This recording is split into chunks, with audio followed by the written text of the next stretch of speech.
Did everyone get a handout of the folks that are here? Okay.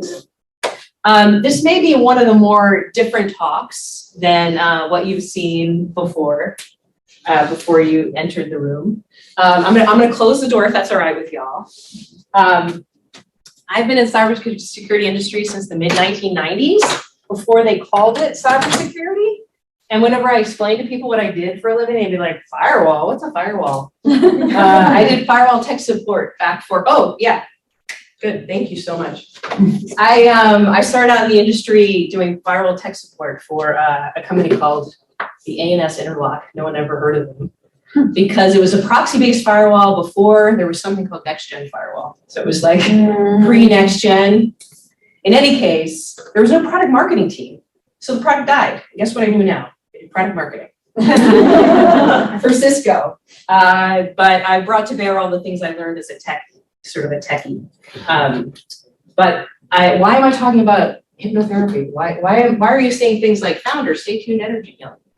It was because about in 2014, I reached a point where I was like, what am I doing with my life? I don't understand why I'm here.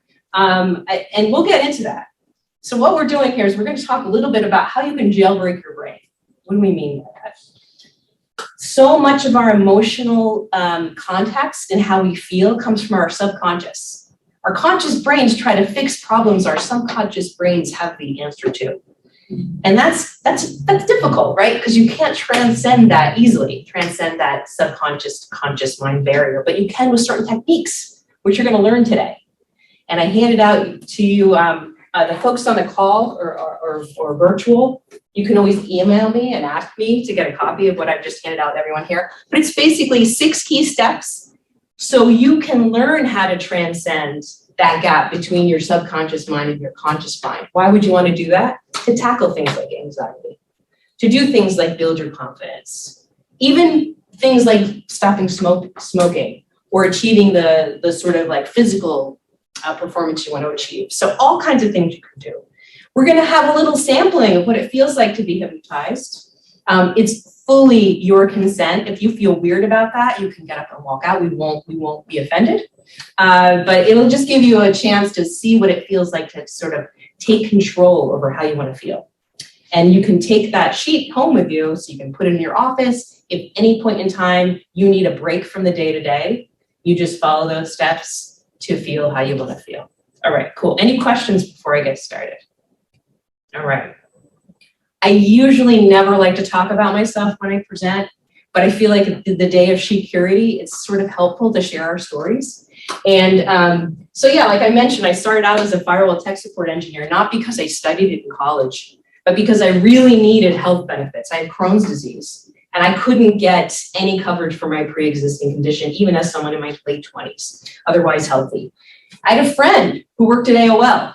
They were the Google of their day back in the 1990s, and they had a little tiny project team who had access to the Sun source code, and they hardened the kernel and created that proxy-based firewall. On top of that, they couldn't find firewall tech support engineers who had that training because it was new technology. So my friend's like, you're smart, you can figure it out. I studied political science. I had nothing. I'd never taken a comp sci class, never. And so it turns out I really love troubleshooting. Once I figured out all the things on the fly, I had to learn it on the job. It's very stressful. Once I figured it out, I was like, this is cool stuff. You look at the logs, they tell you what line in the code to fix. You talk to the developers, they figure it out. I love working with customers, but really I'm a communicator. And so product marketing was really my calling. So in the early 2000s, I've migrated over to that. I got to Alien Vault and I got to the point where I was a VP of product marketing and I was so unhappy. I felt like I wasn't solving the problem. I was working for a team that wanted me to lie to my customer. I can't lie to my customer about security, especially as SMB market. It's a small medium business market. In any case, I quit. I didn't have another job. I begged my wife, please, I just need a break. We have some savings. Can I just like take a little bit of time and figure out what I want to do with my life? I've always been interested in spirituality and energy healing. So I became a freelance marketer, where a lot of the friends that I made along the way called me up whenever they needed a project and give me a call. So for 7 years, I was a freelance product marketer. And at the same time, I started my own energy healing business. I got trained as a certified clinical hypnotherapist. I got my Reiki certification, but those two things just don't seem like they match, right? Well, at Cisco, I love working at Cisco. It's such an inclusive environment. They're like, sure, we'll take you on as a product marketing manager. I found my calling there as well as a hypnotherapist. And so I'm very excited to talk to you today about the hypnotherapy part of my life, because I feel like in the cybersecurity world, especially as women, we need extra special tools to help us feel comfortable when we're in those environments that aren't so comfortable. I think y'all know what I mean. And so I'm very pleased to just share with you what I've learned and then offer these tools so that you can put them to practice for yourself. And this handout is for you. Yeah, and then I've got cards here too. Cool, so let's get into it. You've probably seen these stories, maybe even some of the other talks today for burnout. It's really, really a horrible time to be in cybersecurity because we're so desperately needed. But we need folks like us in this room. And we need tools to combat this before it really starts to impact our lives, right? We want people to enter this industry and we want to make it easier for them to do so. And so that's the need. The need really is to find ways to strengthen our connections with each other and our connections to ourselves. And so that's why I'm excited to share this with you. So why are you showing me this scary picture, Sandy? It's because that's how it feels when you're having an anxiety attack. Anyone here have had feelings of anxiety? I hate to use the word attack, but yeah, all of us. I have given presentations where I can't breathe because in the middle of a sentence, my throat starts to close. I had it happen on a call at IBM, and I had friends of mine direct texting me, instant messaging me saying, are you okay? Are you okay? Because and then I blamed it on, oh, allergies. It was nerves. It was total nerves. Because what happens is you feel it in your body. Again, your throat starts to close. And then you notice that people are noticing that you're nervous. And then that starts to escalate and make it worse, right? And your conscious brain is going, stop, stop, stop, stop, stop. But your subconscious reaction doesn't let you just stop, right? I think we've all been there. So, all right, let's shake out that image. Let's just shake all that image out right now. We're going to do a little bit of very small hypnotherapy practice or hypnosis practice. Are you all up for that? Okay. All right, so can I turn down the windows? Maybe I shouldn't turn down the lights, but generally it's nice to have a kind of quiet space, quiet room. So just take a really big, deep breath in. And then let it out. And then the next time you breathe in, hold it at the top just for a second. And then let it out.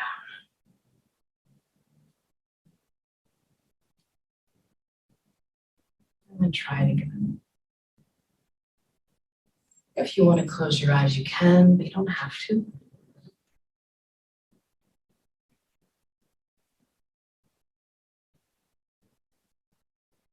You are in control of your breath. You are in control of how you feel.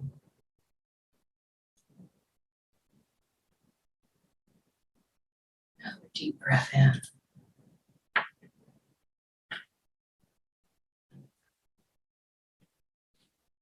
I'm going to pose something a little strange at this point. Scan your body. Start with the top of your head.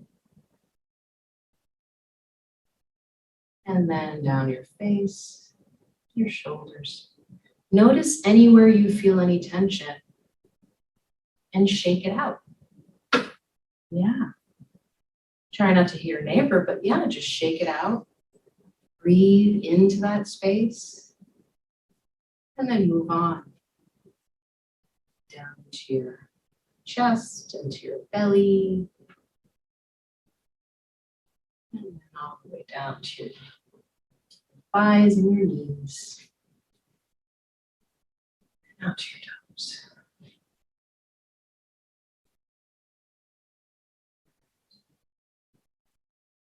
Now take another really deep, energizing breath in. And then out. And when you're ready, just open your eyes and re-enter the room. So just a quick check-in. How do you feel now than you did 5 minutes ago? A little more maybe focused, more aware. When I was taught hypnotherapy, my teacher always said, always check in before you do this. Ask your friends and colleagues on a scale of 1 to 10, how do they feel? And then after they do this exercise, ask that same question. And you can do that for yourself. Like before you start the practice, how do I feel? What am I worried about? Where's my tension? And then after you do this little exercise, it was 5 minutes. It wasn't even 5 minutes, I don't think. Just check in with yourself. How do I feel now? Just a way of focusing inward. All right. Excellent. So a couple minutes ago, I mentioned about how I've had anxiety attacks and panic situations. This is a conference room. We've all been there, right? When we realize our face is big on screen and oh my gosh, they're looking at me right now. When I was a 14-year-old, I had my first job as a busgirl in a restaurant. And there was one day that I just was in the middle of the peak of the rush hour, and suddenly I became self-conscious. Everyone can see me. I'm inhabiting a body. For some reason, that put me into a panic. And so I ran to the bathroom. I didn't know what else to do. And I just had to breathe and like get myself back. So, I mean, yes, I was 14 years old. That was a long time ago. We don't need to count how many decades it was. But the whole point is, I think everyone here, has anyone not been nervous during a presentation? Ah, okay. I have, right now I feel really good because everyone here is so friendly. But yeah, there have been times when I've gotten through presentations, but there have also been times when I thought I was fine and then suddenly, boom, it hits you, right? Your palms start to sweat, your throat closes, and it's not comfortable. It's not a comfortable situation. And so I've kind of broken this down into piece parts. Like, how does it happen? Why do we get social anxiety? What is really going on in our brains? We've got to jailbreak our brains so that we disarm those triggers. Well, our subconscious is feeding our social anxiety, generally. Anyone know the percent? I'm going to tell you about this in a couple minutes, but I'm going to steal my own thunder. Anybody know the percentage of brain power, CPU energy that your subconscious takes versus your conscious brain? It's a 90-10 split. Which do you think is the 90? Your subconscious takes up 90% of your energy, of the processing power of your brain. 10% is the conscious part. And we'll talk about which things happen on which, because everybody here is a scientist. I'm pretty much sure about that. So yeah, if we can't get to that 90%, we can't disarm those things like false beliefs. Now, what is a false belief? Anyone want to call out, shout out? False belief is I'm not good enough. I can never do anything right. Yeah. Mine is thine, I'm not good enough. I had to work hard at figuring out what that one is. That is the one, that I'm not good enough, false belief. And that false belief is going to show up. Closing of the throat, the pittering of the heart, the I'm not confident. These are all things I don't want to feel. I actually want to feel confident when I'm giving a presentation, for example. In this scenario, we're giving a presentation and we're really nervous because we have this false belief that you don't know anything. There's another false belief. I don't know anything. I'm an imposter. Anyone ever suffer? We're women. For some reason, that hits us. Okay, yeah.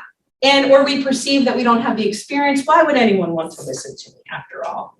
Well, these little Chase Lounge symbols are the hypnotherapy process. That's how you access the subconscious. You quiet your conscious mind, which we just did a couple moments ago. Now, depending on whatever state of mind you're in when you start, it may be more or less difficult to get there. You may have thoughts that cross over. But really, how you get to what that first you have to learn what that false belief is. And that's how you do it, through getting to that access to your subconscious, through either self-hypnosis or through hypnotherapy. There's this process called skill rehearsal that I will do as a hypnotherapist with my clients, where we actually practice how you want to feel when you're doing the thing you're going to do. So you can rehearse how you want to feel before you give a presentation, and I take you into trance and I have you inhabit that experience. So your subconscious then has the groundwork to feel how you want to feel when it actually happens the next day or whenever it's going to happen.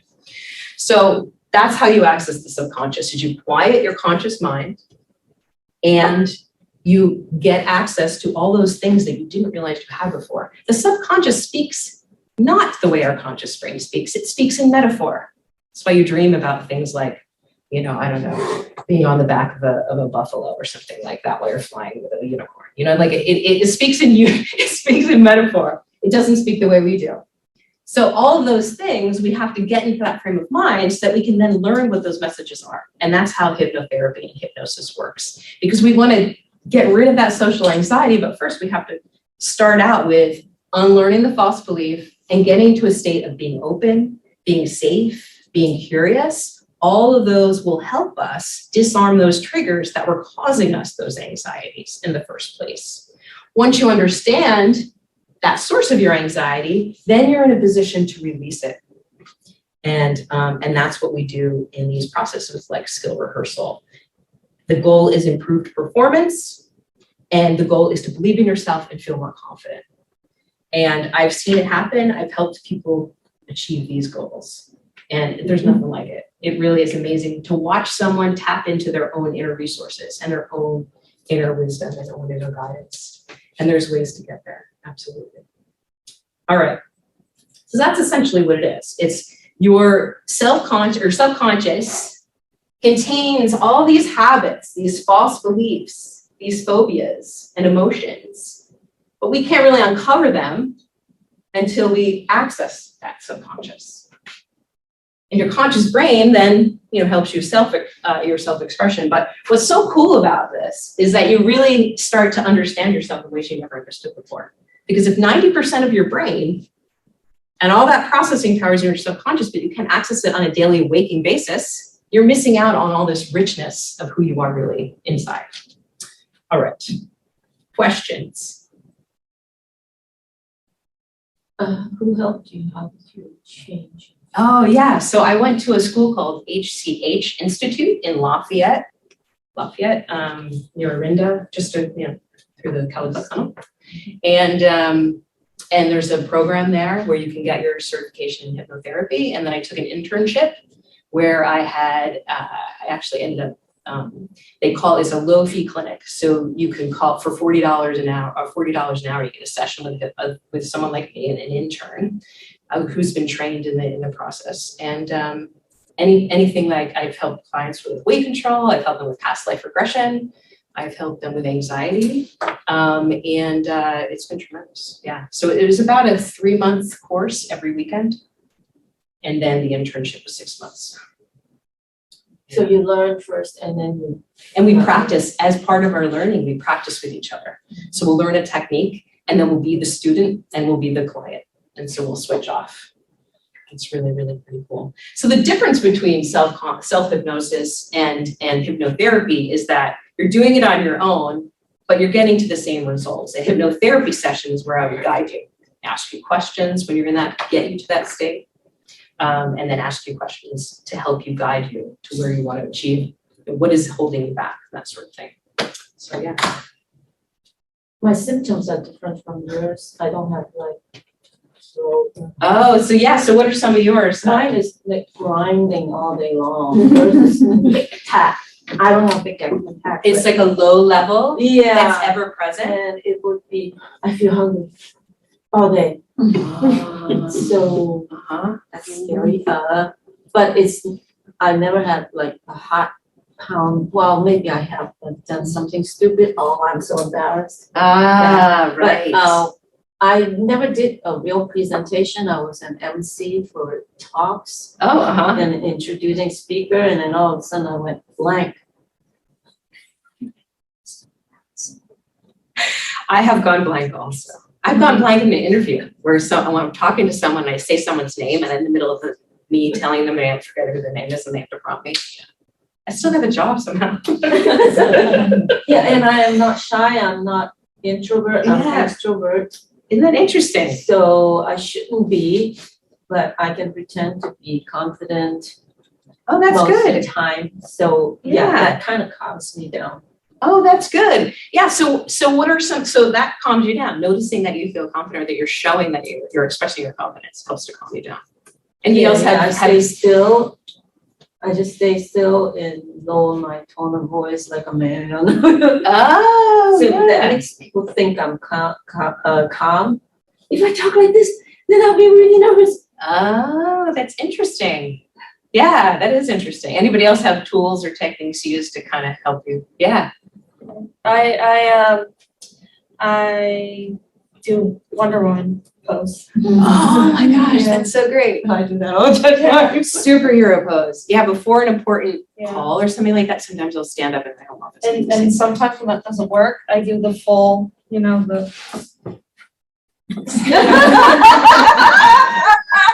That is so Does great. it help? Yeah. Yeah, it feels silly for 30 seconds and then you're like, I got this. What am I? That's really, really good. Yeah. I've definitely heard of this one. I think I learned that from Grey's Anatomy. Because like Yeah. before they do the surgery, they would go like this. I saw this whole TED talk about how the body talks to the brain almost as much as the brain talks to the body. And how if you sit like this, you make yourself feel more uncomfortable than if you open yourself up. That's some good stuff. Yeah. Thank you for sharing. Anybody else? Any tools or tricks? Yeah. Pace of speaking. It's like a KPI for how much anxiety. If you make yourself slow down, sometimes it works the other way, just like the brain-body connection she was referring to. So forcing yourself to slow down. And I think actually people who listen to my talks, when I have done it slower, they like it better too. So we often think, oh, I want to quick get over it so that you can move on and get on with your day. But you're right. Going slower actually really helps everybody involved. That's a great idea. Anybody else? I had a friend who used to count things whenever she was feeling anxious. She would count all the items that she saw in the room, and she told me it was because then she was establishing control over her environment. So that's another, and also it gives your conscious brain a job to do. So that's the second benefit. It gives your conscious brain a job to do, and that way it's not making you feel nervous because you can let someone do it, and then that would be set in. So yeah, I think you probably saw, I'm a Star Trekkie. Anybody else a Star Trekkie? Love it. Thank you. Next Generation, Discovery. There's so many good ones. Picard. All of them. This is a movie. I think this is from one of the movies, actually. When he got his emotion chip installed, and he's like, oh, his whole world changed, right? He was like manic and happy, but then Jordy and everyone else around him were like, oh no, I don't know. It was because he had emotions, but he had no way of controlling them. Absolutely none. And they were magical and mystical and fun for him, right? Just like our emotions can be.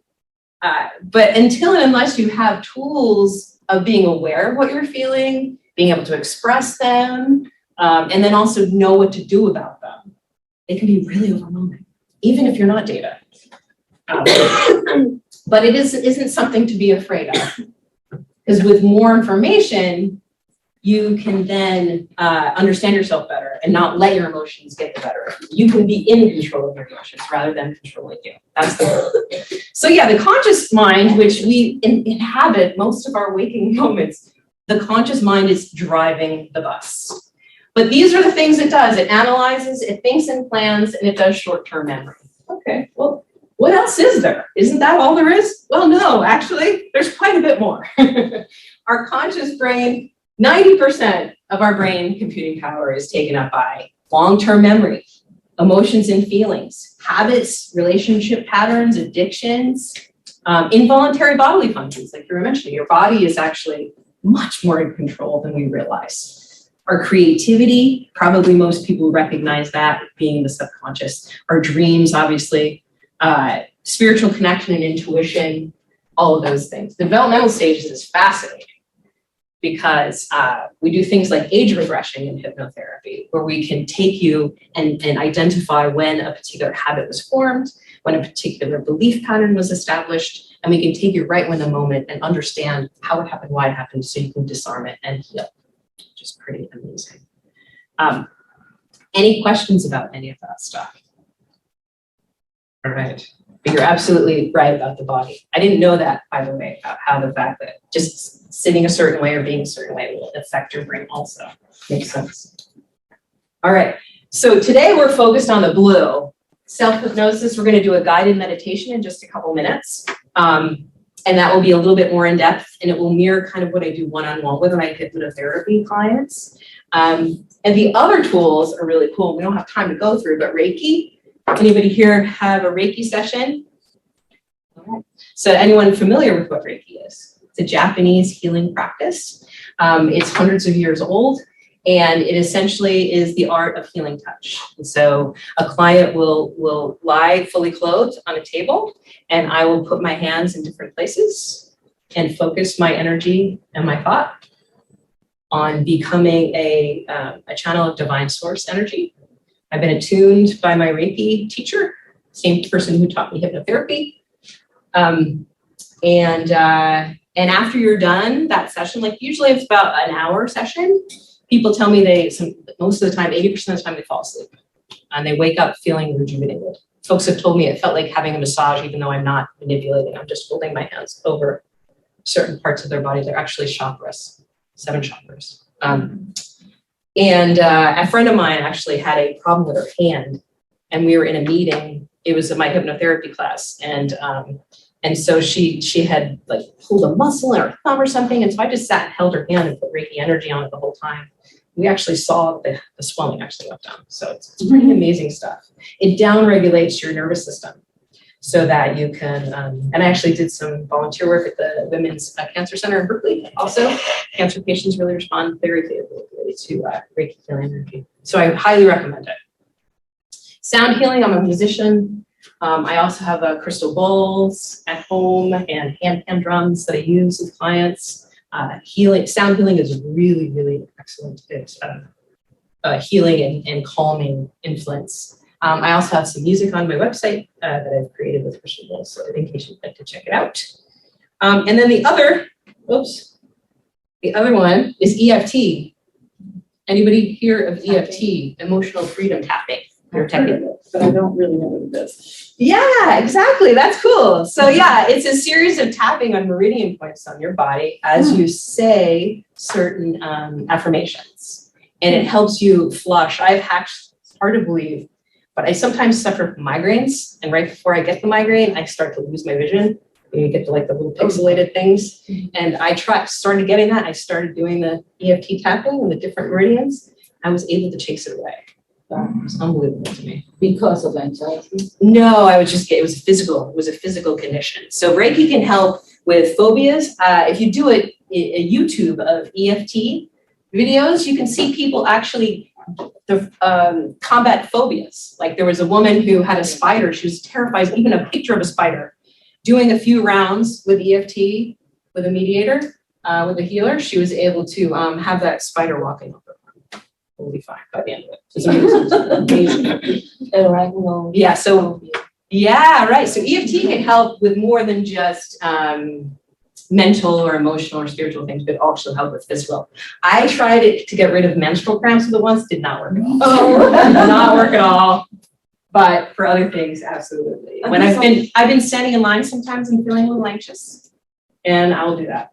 And sometimes feel like really good. So if you're feeling a little nervous before an interview or something like that, go to the bathroom and you stall and you just do it. I have, if you'd like to email me, I have a guide for how to do EFT. But you can also look on YouTube, some really great resources out there.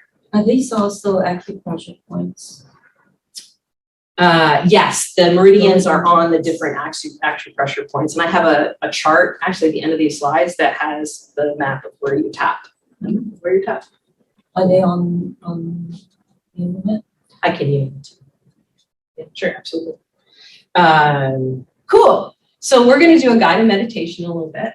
The difference between a guided meditation and self-hypnosis is that I'm just going to be giving you a little bit more instructions than I did in when you first arrived. A group guided meditation is far different than how we would do it together one-on-one. The way I do hypnotherapy, I come from the school of a psycho-spiritual bent. So we sort of see ourselves as humans living a or spiritual beings living a human experience. And so psycho-spiritual because it involves psychology, but also a spiritual angle, which isn't for everyone, which is different than very directed. Some hypnotherapists are very directed. They just, oh, you want to get rid of stop smoking? Sure. And then you're just like, you're going to stop smoking, you're going to stop. And I'm more about wanting to understand the why you're doing it so that you can sort of heal more fully and not just. So every hypnotherapist is different, of course. But yeah, if we were doing it one-on-one, you would be directing. A lot of folks ask about hypnosis and go, oh, they get freaked out. Oh, are you gonna make me sound like I'm a chicken or I'm no. I'm not here to entertain you. That's for entertainment. You can use hypnosis for entertainment. This is not for entertainment. This is hypnotherapy. This is for helping you understand yourself better. So you're probably like, all right, enough already, Steady, let's get to it. So we'll take we have until 3:30. I won't take that long. I'll only take about 10, 15 minutes. I will be giving you doing the same thing I would do one-on-one, but as I mentioned, one-on-one, I'd be taking your cues. So I'd be asking you questions and then responding to what you're saying to me. Some of the clients that I have in hypnotherapy are always like, why are you asking me all these questions? But that's kind of what the process is. This time I'll just be suggesting things to you. You don't have to answer me, obviously, because that wouldn't make sense in a group setting. So consent is really important with hypnosis. You cannot be hypnotized if you're not consenting to it. It's impossible. Your brain wouldn't allow you to get into that state. So I know there's some really good movies out there that might suggest otherwise, but you really can't use hypnosis as a weapon. You really honestly can't. It's up to you to be intentional and wanting to feel the way you're going to feel. All right. So any questions before we start? Does everyone feel comfortable? Yeah? Okay. Excellent. Coffee makes you anxious. Are you having some coffee? Coffee is yum. Coffee is just yum yum.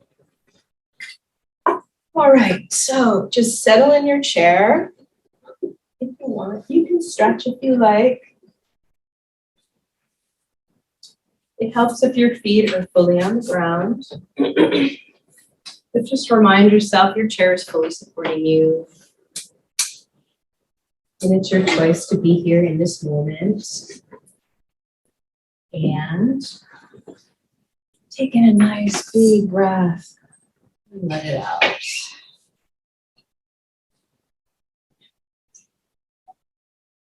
As you take in each breath, imagine each breath is like a wave.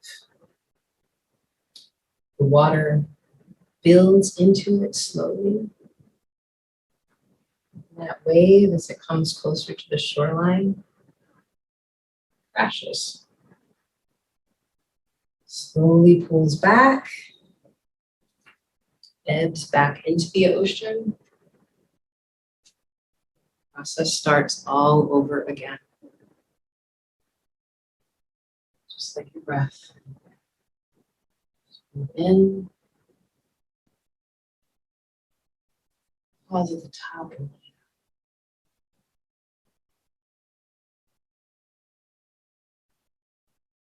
Breathing is a natural cycle, one that you can focus on. As you breathe in, you notice how the chair supports you. As you breathe out, just become aware of how you feel in your body, in the stomach.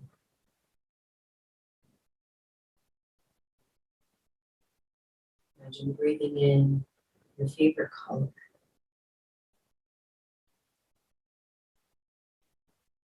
Breathe in that favorite color.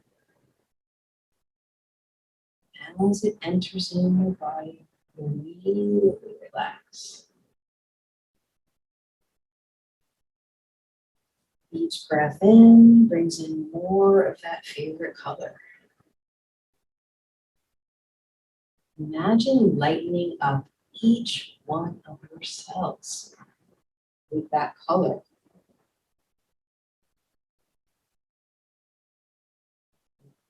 And breathe out.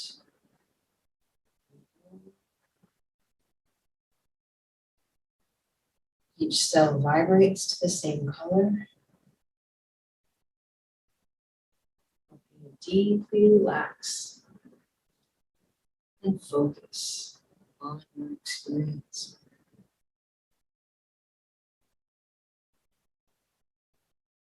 Notice how relaxed you feel.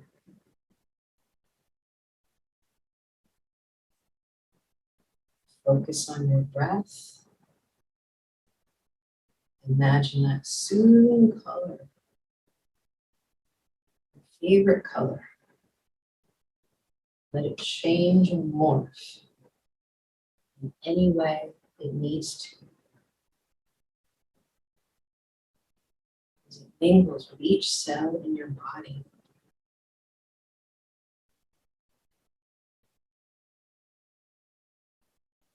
What do you imagine the color sounds like if it made a sound?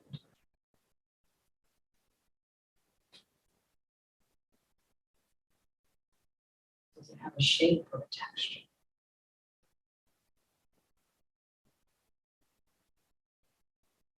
Just notice how you feel in this moment as you breathe in and breathe out.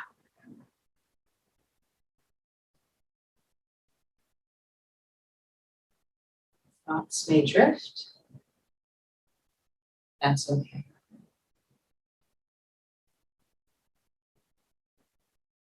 As you breathe in and out, imagine walking down a path.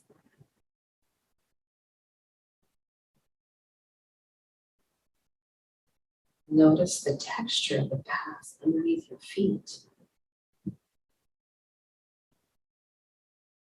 Take in your surroundings on each side of the path.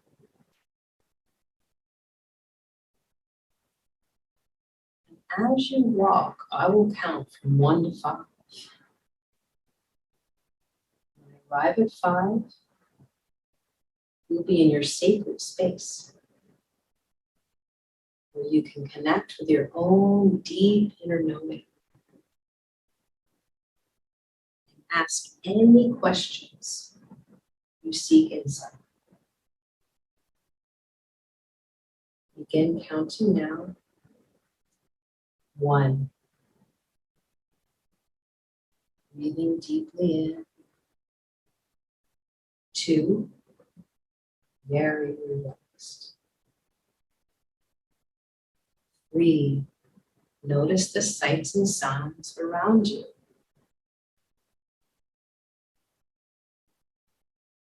4. Tune into how you feel.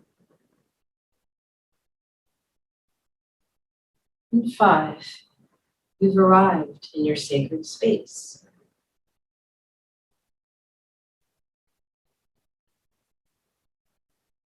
Notice all the details you're aware of. Invite your inner wise one or higher self to join you. You can invite a spirit guide or even an animal spirit. Just invite those who love and wish you well to join you.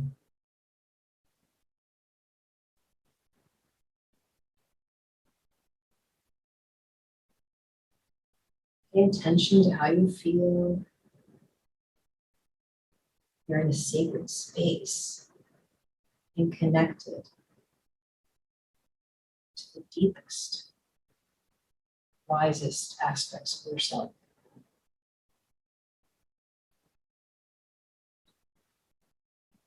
Take a moment to ask any questions you have. This is your special time.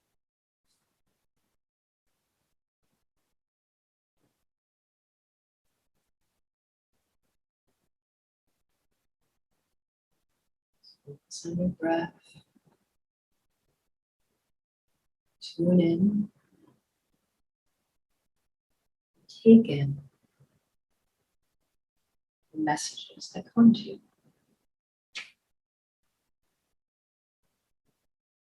These messages are meant for you. And they may come in many forms. Feeling, color, song,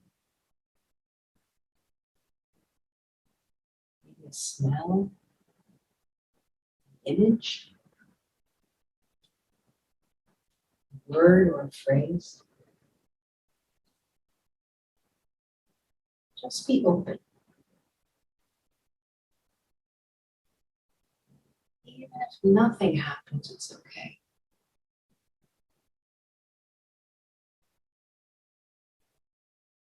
Just breathe in.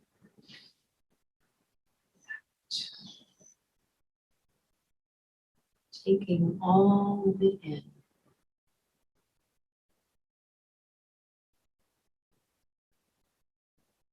All these messages are meant for you. All these messages you will remember. The healing they bring will continue to unfold in the coming days and weeks. Don't analyze, just receive.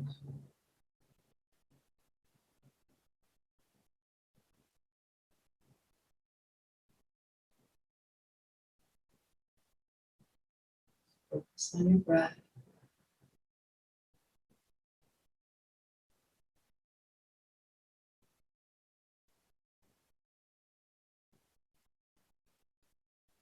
Now, take a moment to thank the inner wise version of yourself, your spirit guides,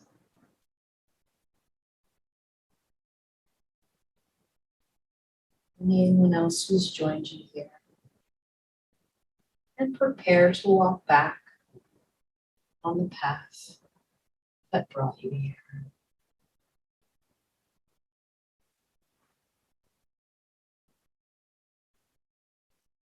As you walk back on the path to full wakefulness, I'll count down from 5 to 1, and you'll awaken, remembering everything you've experienced, and you'll feel fully awake, fully refreshed, fully alert, and ready to take on your day.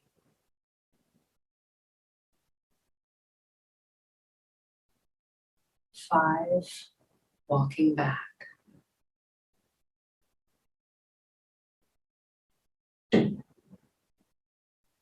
4, taking a deep, refreshing breath in.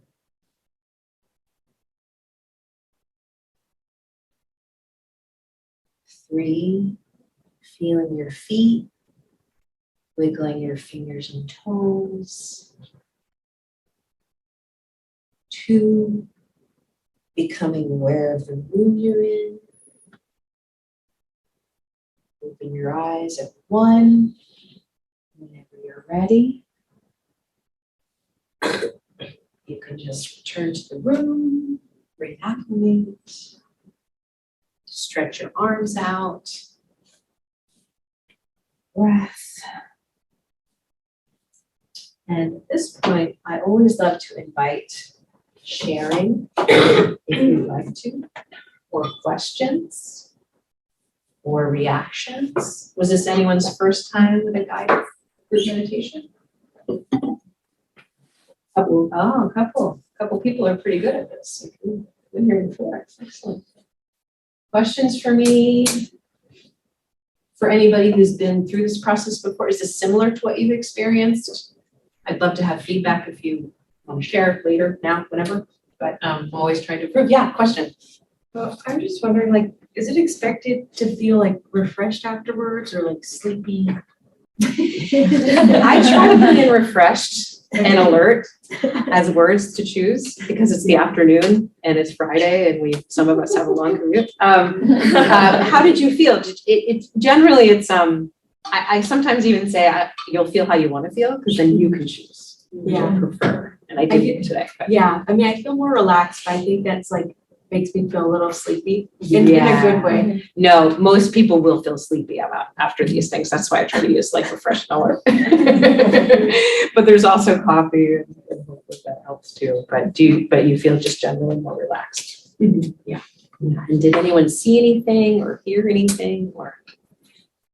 Yeah. Oh, you saw some stuff. Oh, great. You can share or not. Yeah. Did you have a So question? after you learn this techniques, you don't ever get the attack anymore, or you don't have? Oh, I haven't had nearly. I feel so much better in my daily life.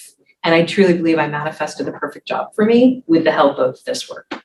So I didn't think I'd ever go back to a full-time job. And here I am at a full-time job with Cisco. I was 7.5 years freelance because I just couldn't handle the Is there hostility of any- the work environment. And now with these tools, I have the tools to go in there and again, manifest the thing I wanted. And then also even when things are tough, I have tools I can fall back on. So what are the triggers for you? What were the triggers? for you? Um, And if you faced exactly the same triggers, you don't have any response? I'm really sensitive. I'm an empathetic person. And I think what I was doing is I didn't have enough boundaries to protect me from what other people thought about me. I cared a lot about what other people thought about me. And it would trip me up in professional search situations because I was always thinking about everyone else instead of myself. And so this process and these tools have helped me become more aware of what I need and take care of myself better than I ever have before. Hopefully that makes sense. Yeah. But yeah, question. Earlier you mentioned like working in cybersecurity, like you guys know what how it feels like or something like that. What does that mean? Because I'm not So, yet in the cybersecurity, so I don't know. Yeah, for the bulk of my career, I was the only woman in the room. And I'm gay, and most of the people who are in the industry are straight white male. And so that was a lot of it. I just had faced a lot of sexism. And because I was in technical roles, a lot of technical roles in the beginning of my career. Yeah. And then I climbed the executive ladder pretty quickly. And once you get to that point, then there's also those sorts of dealings with being the only woman in the room again. And so a lot of that, I was really sensitive about it and I let it get to me and I cared so much what people thought. And so, I think this hostility was both the environment, the fact that I was often the only woman in the room, often the only gay person, you know what I mean? Like those things kind of, microaggressions, all those things made me want to leave the industry. For a long time, I was trying to leave the industry. And so that, I don't know if other people have feelings similar to that, but I think that's what I meant by the hostility in the industry. It's getting better because of events like this. But when I started, there were never events like this. I never met another woman who did what I did. So it's so wonderful that we have these communities. Yeah. Hopefully that makes sense. Yeah, thank you. Yeah.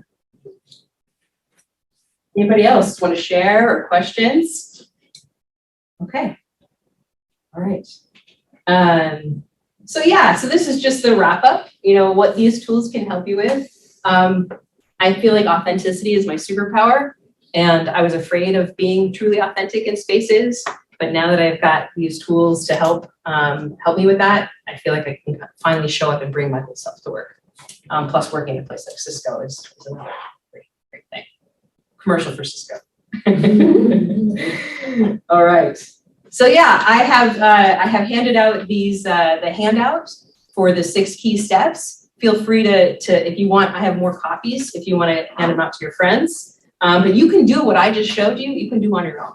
It is a way of meditation. It's just we call it self-hypnosis. But it's a great way, especially if you like to journal. It's a great way to before you do your journal for the day, maybe just put yourself through one of these processes. And there are also if you'd rather have someone telling you, there's plenty of scripts out there on YouTube. You can listen to someone kind of talk you through it too, or you can call me and we can do a session together. I also have a longer ebook. I thought I was going to try to print out 15 copies or so, and I just didn't have time to print them all out. But if you would like to get an ebook with an FAQ on self-hypnosis and all of that stuff, just email me. And you can also LinkedIn me and we can stay in touch. I'd love to give you a free copy of that. I just got trained, I just got aware of the NAMI organization, National Association of Mental Illness. They just had a session at Cisco, and I thought, oh gosh, this is perfect. I have to drop this in my deck. The tools that I share, I'm not a licensed therapist. I didn't study, I studied hypnotherapy, but in the state of California, they don't offer a license for hypnotherapists. They only provide certifications. But if you're having a true mental health crisis, it's great to any city you can call in the US, you can call 988 and get a professional, medical professional online to help you if you're having a true crisis. So want to make sure that I share that with y'all. What I do is more of the day-to-day handling of improving your confidence. I can't help with major mental illness, but I encourage folks to be aware of the resources that are out there. I have a blog on my website. In all, a true disclaimer, anyone who has an up-to-date blog, most of the time you have a blog and then you don't touch it for a couple of years. I haven't touched it really since before the pandemic, but there are still some really great resources on that blog. So I encourage you to check it out. And just call me and ask me if you have any questions. Thank you so much for your time.